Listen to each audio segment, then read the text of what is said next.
मित्रों, ये है हमारे पास टूलिप का सेल काउंटर। इसमें हम आपको सीबीसी समझाएंगे, लेकिन अभी हम आपके लिए एक एचबी और एक टीएलसी ये दिखाने जा रहे हैं, जिसका एचबी का जो रेंज आ रहा है वो आ रहा है 13.6 ग्राम पर डेसीलीटर, और टीएलसी यानी डब्ल्यूबीसी आ रहा है 22,900, जो कि हाई रेंज में है।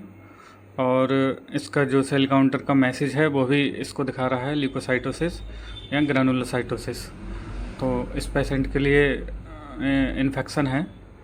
तो चलो आगे हम आपके लिए लिखित में बता रहे हैं किस किस कारणों से ये टीएलसी हाई हो जाती है और एचबी की नॉर्मल रेंज कितनी होती है। तो आज हम जानेंगे एचबी और डब्ल्यूबीसी यानी कि टीएलसी, जो कि एचबी या हीमोग्लोबिन जिससे कहते हैं, जो मेल में होता है 13 से 17 ग्राम पर डेसीलीटर और फीमेल में होता है 12 से 15 ग्राम पर डेसीलीटर। अच्छा, इसके कम होने के कारण, जिसको एनीमिया कहते हैं, लो एचबी, इसके भी कई कारण होते हैं जो कम हो जाता है, जैसे कि iron deficiency anaemia, sickle cell anaemia, aplastic anaemia, haemolytic anaemia, vitamin deficiency anaemia या एनीमिया ऑफ क्रॉनिक डिसीज़। जब हीमोग्लोबिन किसी व्यक्ति में ज़्यादा हो जाता है तो high count of red blood cells, तो उसके लिए पॉलीसाइथेमिया कहते हैं या एरिथ्रोसाइटोसिस। इसके बढ़ने के भी कई कारण होते हैं। तो ये तो हो गया आपका हीमोग्लोबिन। तो हम बात करते हैं डब्ल्यूबीसी यानी टीएलसी पर। टीएलसी की जो नॉर्मल वैल्यू होती है वो होती है 4,000 से 11,000 की।